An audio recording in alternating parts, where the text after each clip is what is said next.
I'm going to talk about one thing in the next 7 minutes that we have, which is business models as a tool for success. And it's really about a tool, and I'm going to run you through that in the little time that we have. So I'm going to make 3 points. That's it, 3 points in these 7 minutes. First one, let's get started with a time machine. Let's travel back to 1958, 1959. Do you know who this is? Probably not.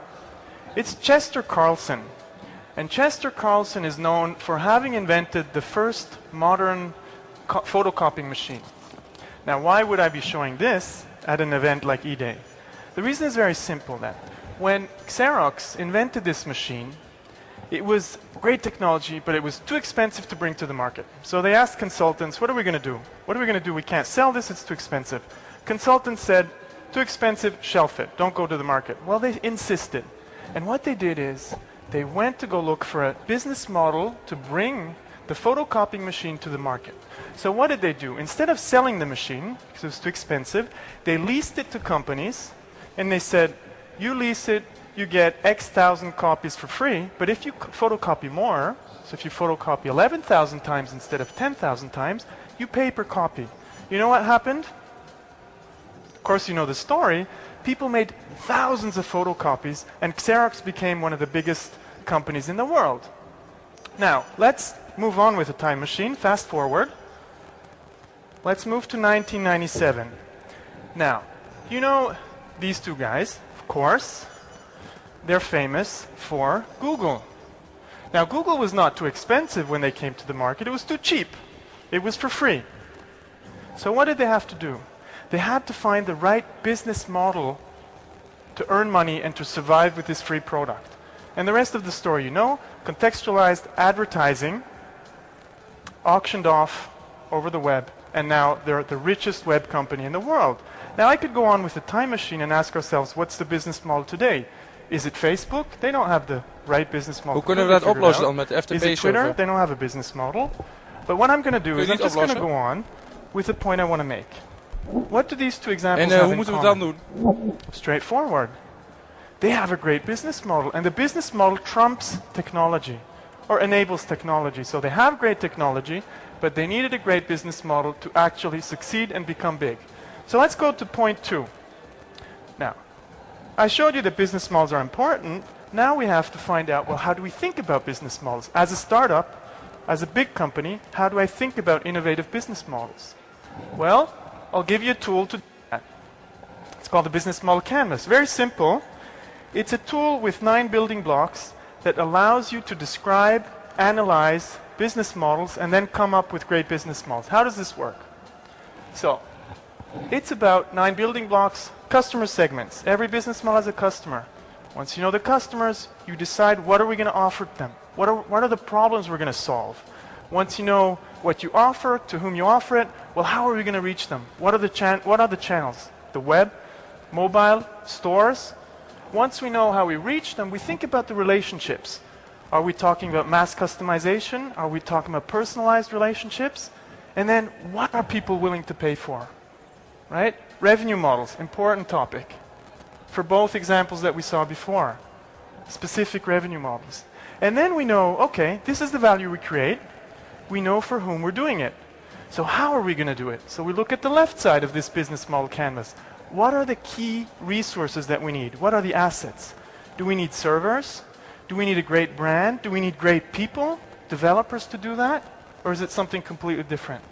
Then we ask ourselves, so what are the activities that we need to perform? Are we doing marketing? Or are we just maintaining servers? What is it that we really do? And since we're in the 21st century and we're on the web, we do more and more collaboration, so we think about the key partners. And once we know those points on the left-hand side, we know what the cost structure is.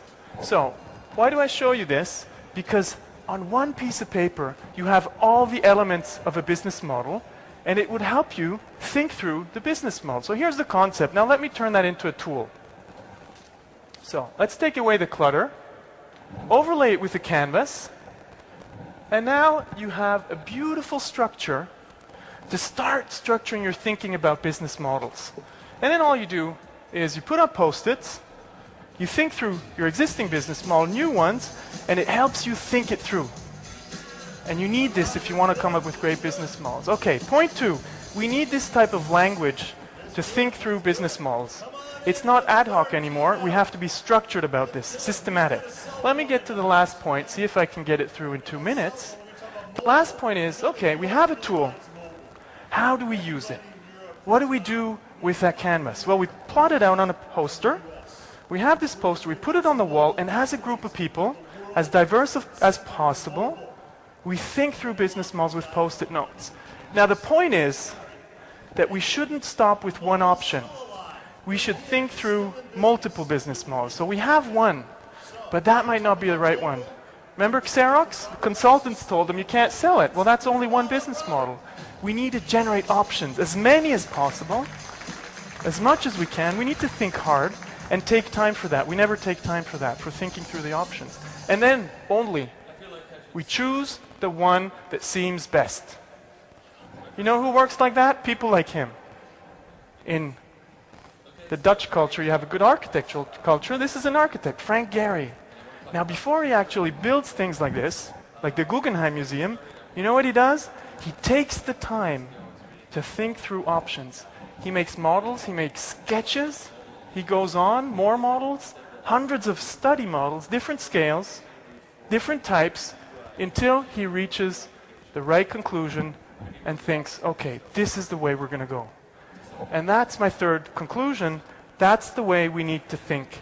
When we think about business models in startups or big companies, same thing, but we need to be systematic about it. We need to prototype these business models. Okay, I made these 3 points. If you haven't got enough, we wrote this down in a book. You can get the free stuff online, because I think this business model topic is more important than ever before, and it's something that you should do systematically. It's something for which you should take time to think it through, to come up with the best option. So, I don't know how the timing is. We don't see the watch here. Let me go down. Yeah. So, still Yes. got 1 minute 30. Let me go on. So, we need this design attitude to think through business models. Now, what's the big problem?